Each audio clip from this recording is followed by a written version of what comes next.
afternoon, everyone. We're here today with Making Connections with Allie and Shay. I am Shay. My co-host Allie is here as well. Allie, greet the people, please. Hello, everyone. Thank you for tuning in. Yes, and we're here at the Hickory Fire Department, and we're here with Brian Murray and Terry Byers. And we're here today just learning a few things about the fire department and also about the bikes that they give away for Christmas time. And we were saying before that we're sharing they're sharing the love, and we're gonna let everybody know what they do, how to get on the program if you're in need of things for Christmas time for your children. But first, we're gonna play a little song here to get us in the Christmas mood.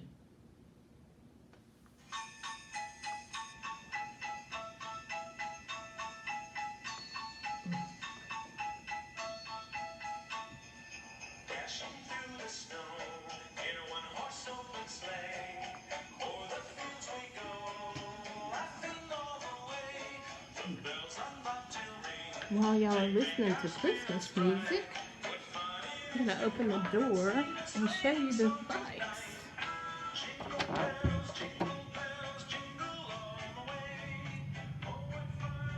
These are the bikes that Shay was referring to. Isn't that awesome? And this is only a portion.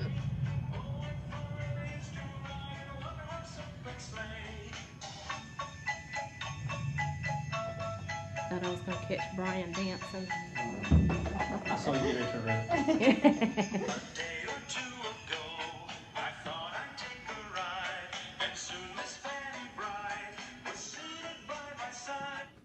Okay, did that make everybody feel Christmassy? I'm ready. Yes. Okay, first of all, I just want to know a little bit about each of you. Sure. Your background or whatever. If you go ahead and start, Brian, and let us know. Sure, I started with the Hickory Fire Department in 1991, right after I graduated high school. So I've been here for 28 and coming up on 28 plus. Anyway, I've got a couple more years to go before I retire. I'm a second generation firefighter. My father retired from a neighboring department in Lenore.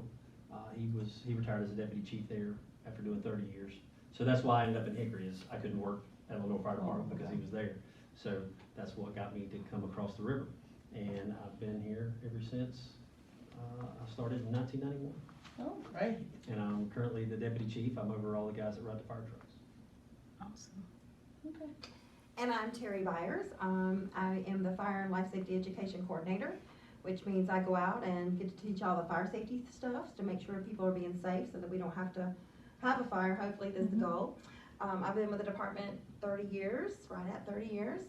I started as a baby, so that's why. I'm joking. All right, Yes. I'm trying. But I did start a long time ago. My background is actually I'm a school teacher. I'm certified kindergarten through 6th grade, and also as a volunteer firefighter. And I was able to maintain and put both of those together and make a wonderful job. I'm married and have a son who is 15. Keep going. Okay. Tell me, other than you said your father Yes. was a fireman. Mm-hmm. What made you want to be a fireman? I grew up in a firehouse. When I was old enough to crawl, I was crawling on a fire truck. So I was raised in a firehouse. I was raised by a bunch of firemen, and it's all I ever knew. Hello, everybody, and welcome back to Making Connections. We are here with our guest, Ray Wilkerson. What is going on there? We're having a few technical difficulties. Yes, but we're continuing on. This is Okay, and what about? Actually, I'm originally from down on the eastern part of the state. And in my case, there was a fire in our community, and I remember moving our neighbors' furniture out twice because we were concerned that their house was going to be burned. After that, my dad joined the fire department and was a volunteer, and then I was able to join too, just to be able to help out.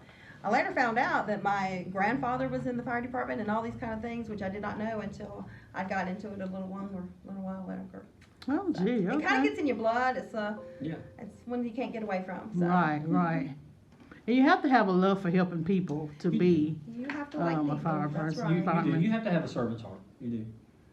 Well, that and, you know, kind of like excitement sometimes too, you know, Right. it's never boring, It is and not. if it is, you should probably get worried, because it's gonna not be boring in a few Yes, minutes, that's so.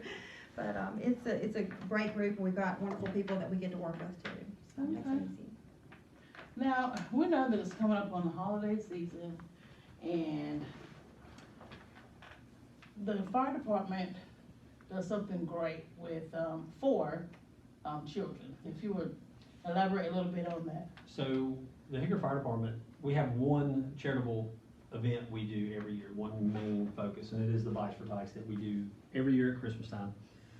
It never stops, really.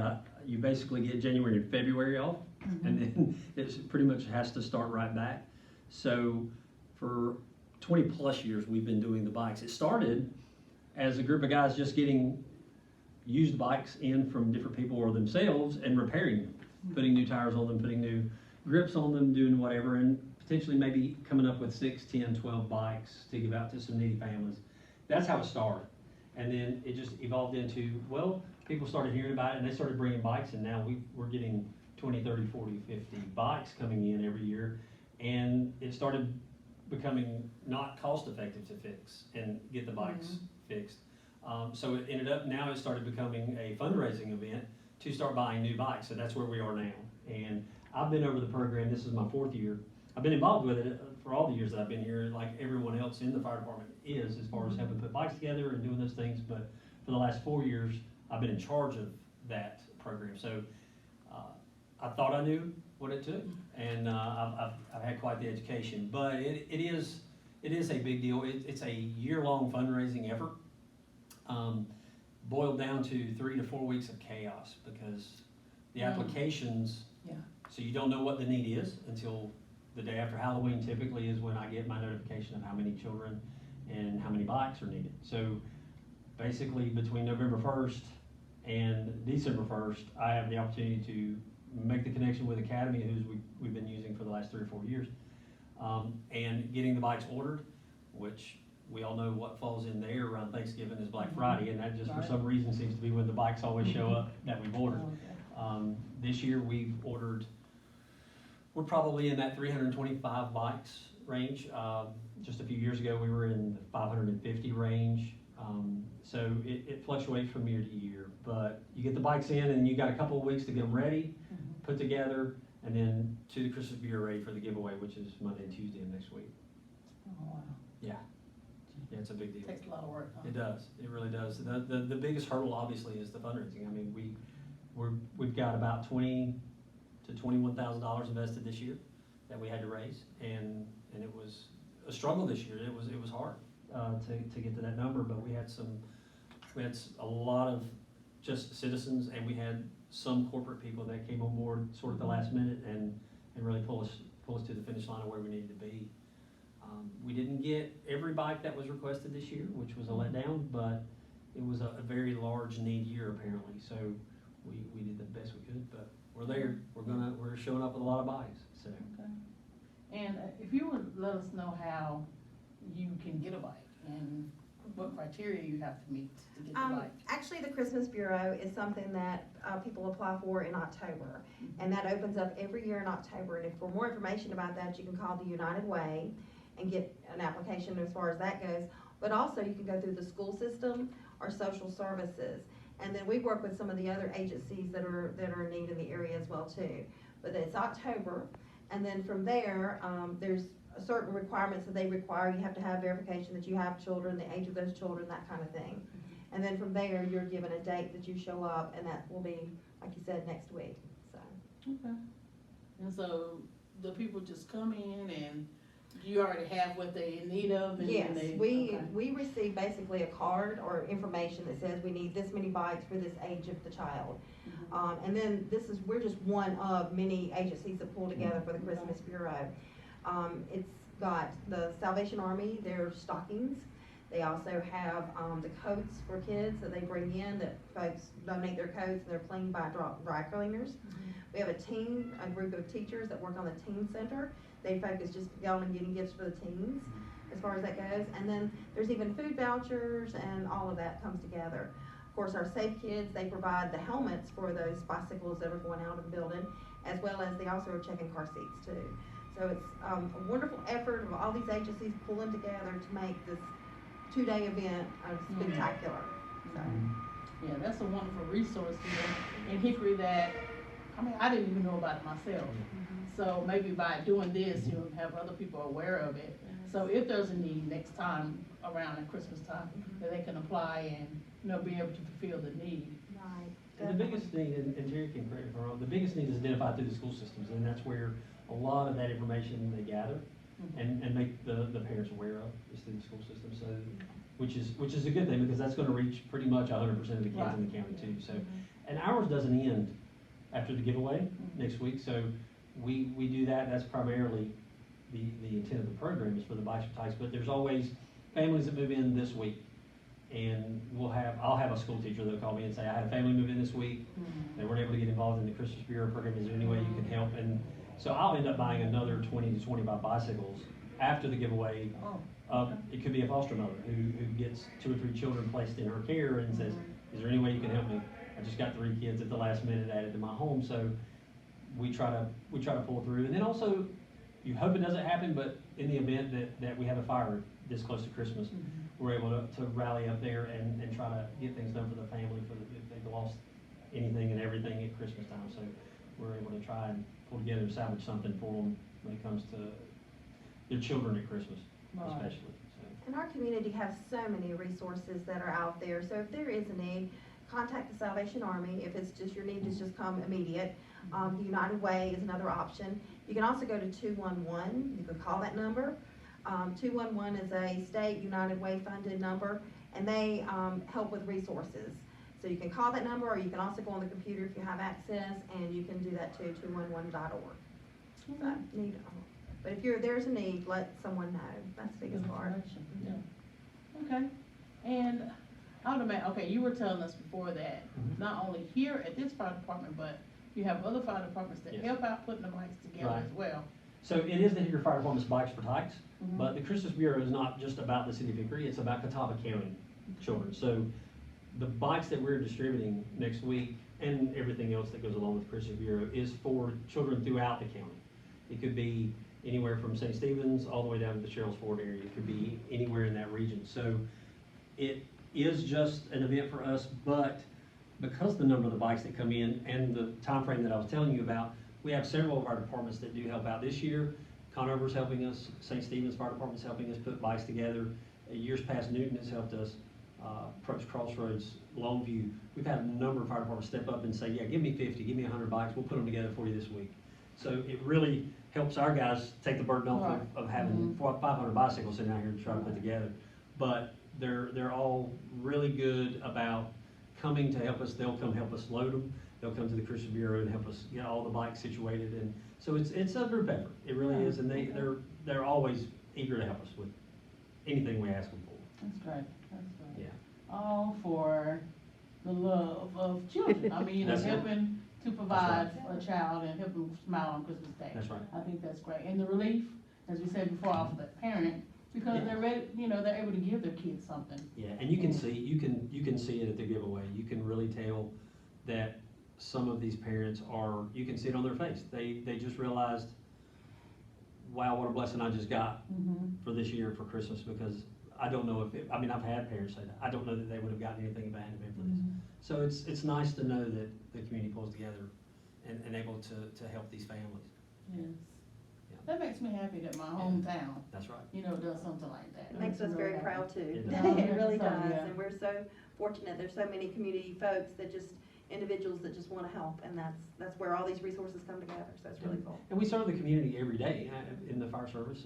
If it's the division that Terry works in, whether it's prevention and education, or if it's riding the fire truck and running the calls. And the problem is a lot of the things that we do to serve the community are people's worst day.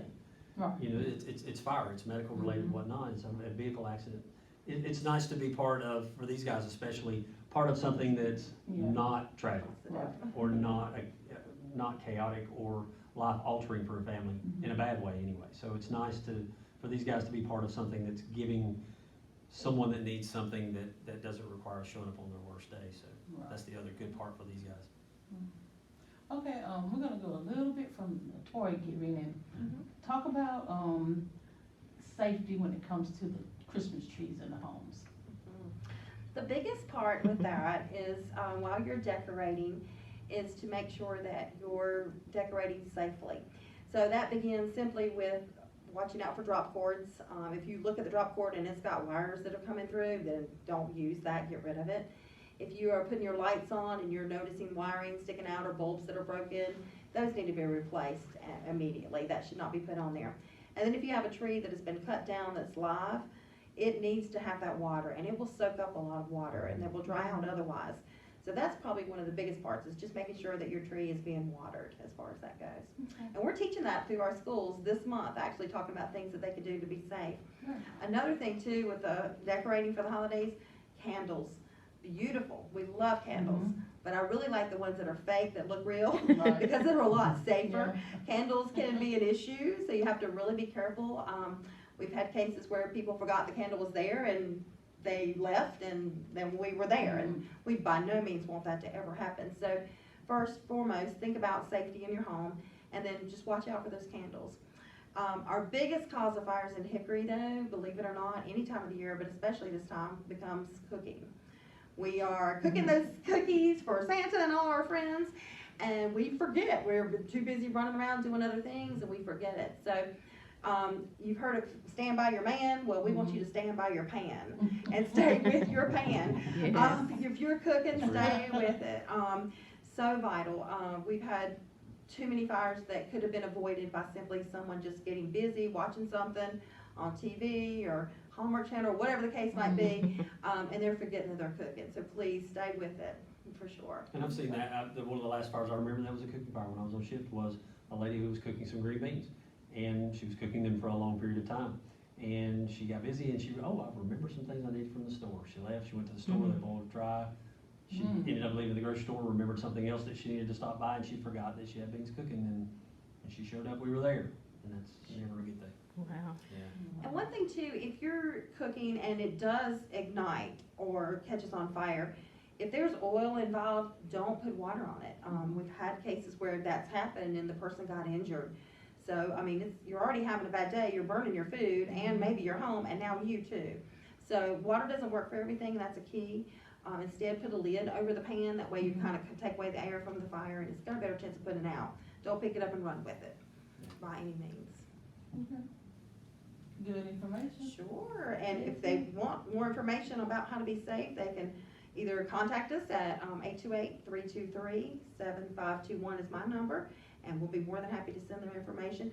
We even have little Christmas tree tags that have safety things written on them that people can print off if they would like to. It's just got their safety messages there.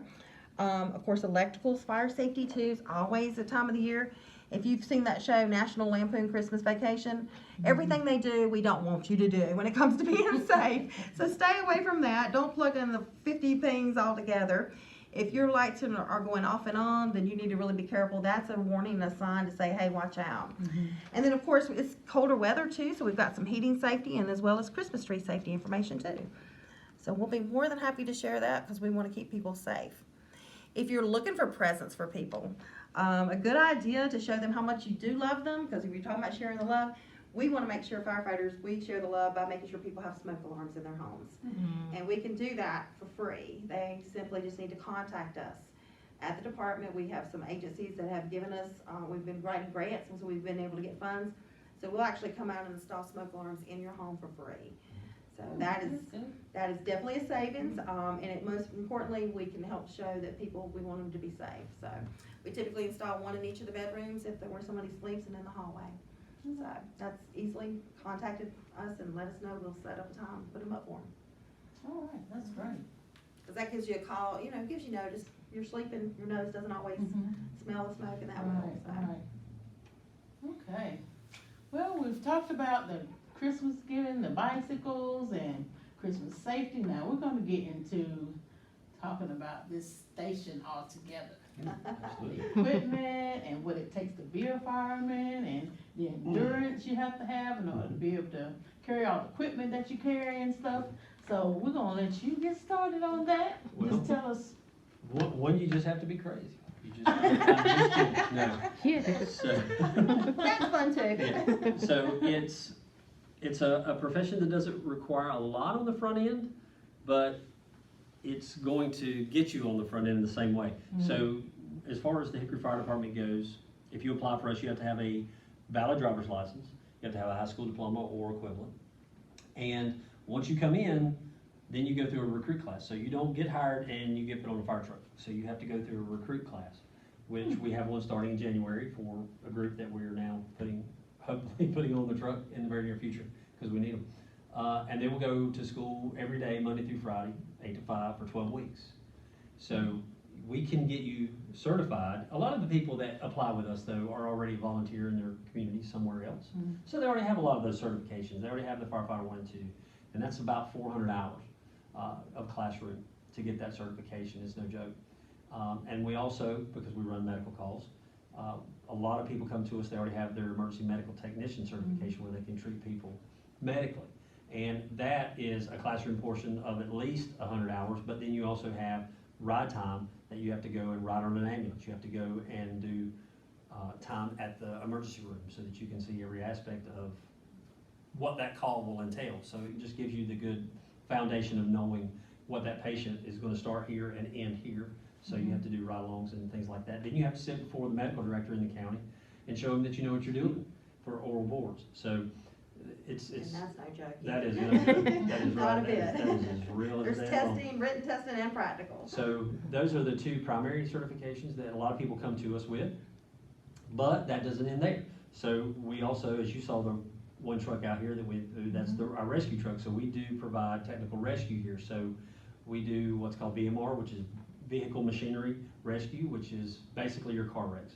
It's knowing how to, you learn the anatomy of vehicles, you know where to cut, where not to cut, how to cut, to get someone that might be entrapped in a motor vehicle accident. Machinery part, that we still have a lot of industry in the area that may be furniture related, hosiery related, doesn't matter what type, but they have a lot of big machines that can get people caught in, so that part of the rescue training comes into play too, about how to get someone out of a machine if for some reason they were to get entangled in that. Then you go to the next level and you have specialty rescue, which could be swift water rescue, could be trench rescue, confined space rescue, high angle rescue, structural collapse. And our guys go through all of that training. Well, not all of them, but a lot of them go through the specialized training as well. So I didn't do the math on that one. So I don't know how many hours all that totals up to. It's a lot.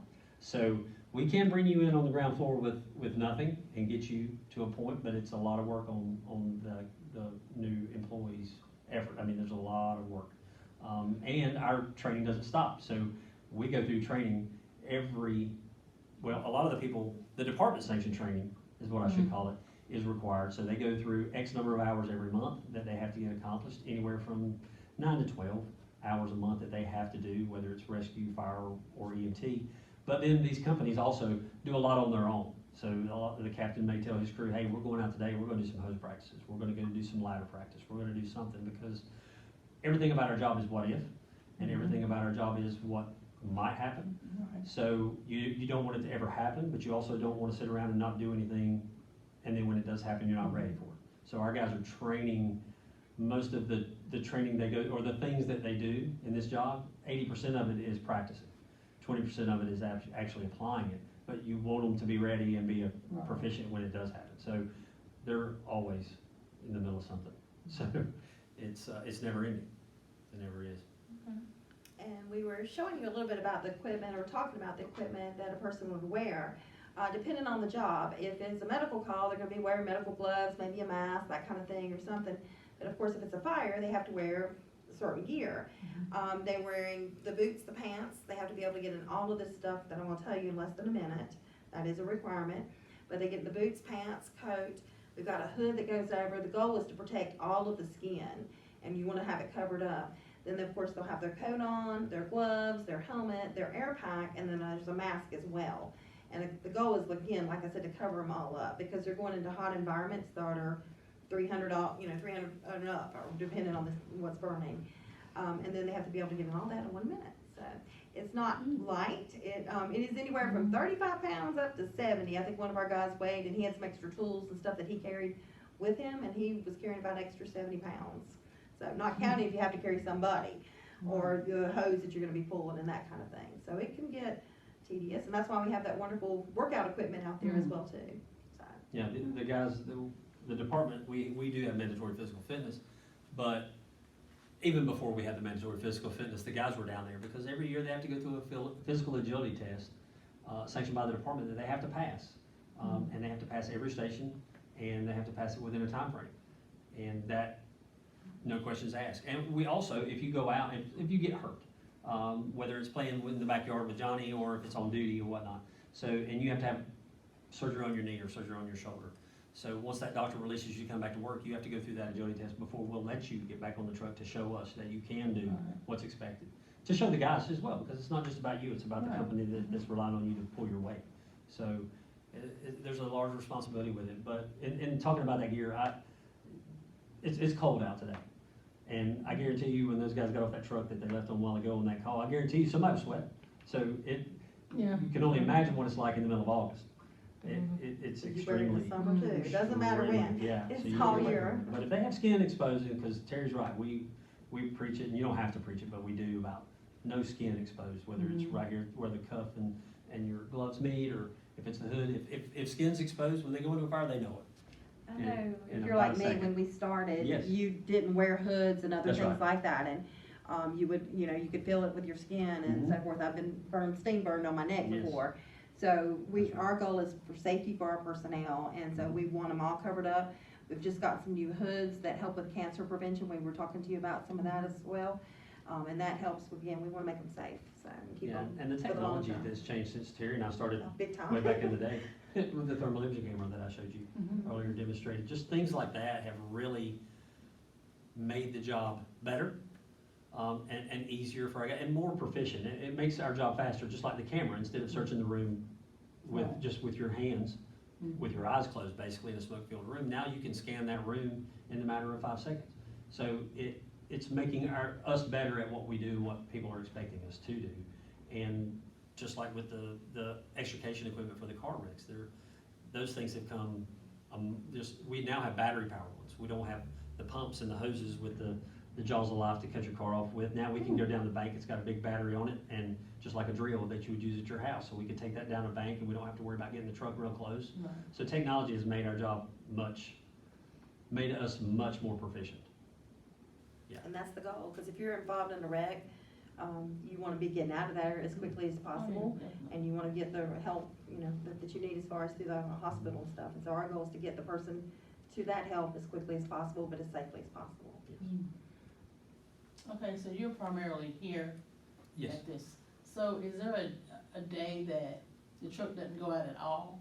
No. Because I live in Hickory, No. and I'm like, I've been in the bigger cities, Mhm. and I just hear them constantly.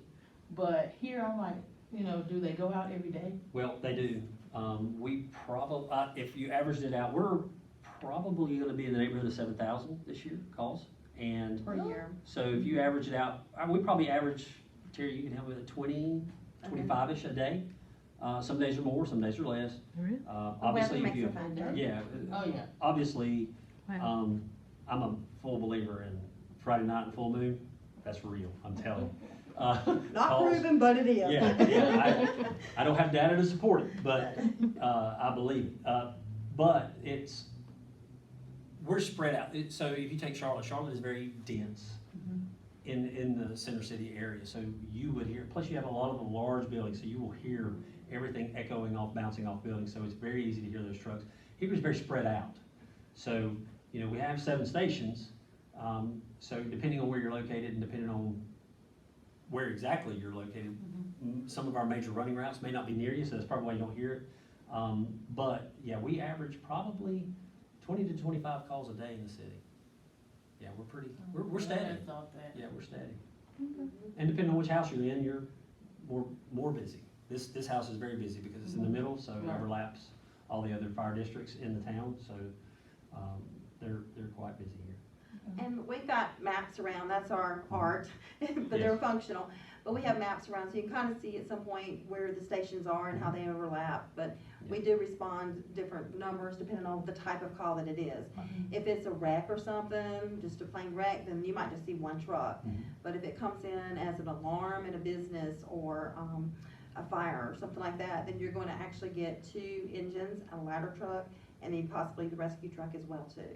So you may hear more depending on what's going on, but we do run a lot of medical calls are our biggest ones there, so you might see a truck out a lot as well. So to give you an idea, if you have a house fire, just run-of-the-mill house fire, nothing added to it, not commercial. Not the Biltmore. Yeah, just house fire at X, Y, and Z. You're gonna get 15 firemen total is gonna show up in less than 7 minutes. The first truck should be there in less than 4, and then everyone else should be there in less than 8, probably is a better gauge. But you'll have 15 people there in less than 8 minutes, the first truck will be there in 4. So you're gonna get the cavalry coming. Okay. And then when the first guy gets there, if it's a pretty decent fire, you're gonna get at least 4, maybe 8 more. So he'll get on the radio pretty quick if he sees he's got a. And it doesn't end there, and then after the fire is out, then typically what happens, we try to help Terry find gets called. resources for people that are living there. If they don't have another place to go or something, we work with the Red Cross and other agencies to try to help them with that. We also have investigators that come out and determine what caused the fire. We want to figure out what caused it so we can prevent it from happening again. So we have those folks that will do that as well too. And they end up having as much or maybe even more than what the guys putting the fire out had invested themselves. Because sometimes the investigations take a while. It's kind of the boring part because it's out, you know, the fire's out, Yeah. and you don't see flames or anything, so people are like, oh, it's done, but it's not. That's when their work just begins. And I was gonna ask too about the medical emergency, cause I noticed the fire trucks normally get there before Yes, EMS. yes. So there's someone on the fire truck who's Everyone, skilled to do. everyone. Okay. All- Oh, all, okay. Everyone. Everybody. All right. That's right. Has to be an EMT. That's right. Okay. Now, we have several guys that are paramedics Higher as level. well, because they may use that certification and work part-time for EMS on their days off, or maybe their department runs paramedic level service in another county. But everyone here has EMT or more, and so we run anything from breathing difficulties to cardiac arrest, to obviously motor vehicles and things like that. But the reason you see the fire trucks there first is just inside the city of Hickory, you've got 7 fire stations, 10 fire trucks. So we're gonna get there pretty quick because we're sort of spread out. EMS is a county agency, so they can't put all their eggs in one basket just inside the city. So they do have 3 EMS units inside the city limits that respond to the city limits if they're all in-house at the time the call comes in. So they get there, sometimes they beat us depending on where the call is, if it's close to their base. But yeah, most of the time we're there, and that's what we're here for, first responders. We get there, try to stabilize the patient until the paramedics get there that can actually do more advanced care. And then, of course, they transport, we do not typically, Right. so. Yeah. Okay. Man, y'all do so much. We try. And we're appreciative too for what you guys do. We're glad to do I it. mean, I don't know how often you hear it, but, and you know, we don't call on the fire department every day, of course, but, you know, when we do, it makes me feel good hearing you guys talk about it. That, you know, that you guys are trained Mhm. and that you know what you're doing whenever That's you right. do arrive and sing. That's right. And when I started and when Terry started here, we did not do any of that except we did fire only. That's all we did. We didn't start doing the medical till 2000. So that was, we only ran, the first year I was here, we ran about 1,500 calls a year. So now we're at 7. So that tells you what percentage of the calls are medical related. It's Right. mostly about 70% are medical calls. Okay. But it's good. But I tell people that all the time. No one thinks about the fire department until you need them, or unless they're running you off the road because they're going to a call. But that's when you, and that's okay. That's normal. I mean, I don't think about a doctor unless I'm sick. So that's pretty much how it goes with the fire department. You don't think about us till you need us. But that is a couple of things, I was just gonna say, one of the things, as far as it goes, is the calling 911, get some help on the way, and that's how people can help us. What were you gonna say? Okay. We're gonna wrap this up. Sure. We'll be back. We will be right back though. We're speaking with the fire department, Hickory Fire Department, and we're gonna take a little break and stay there listening to Allie and making connections with Allie and Shay.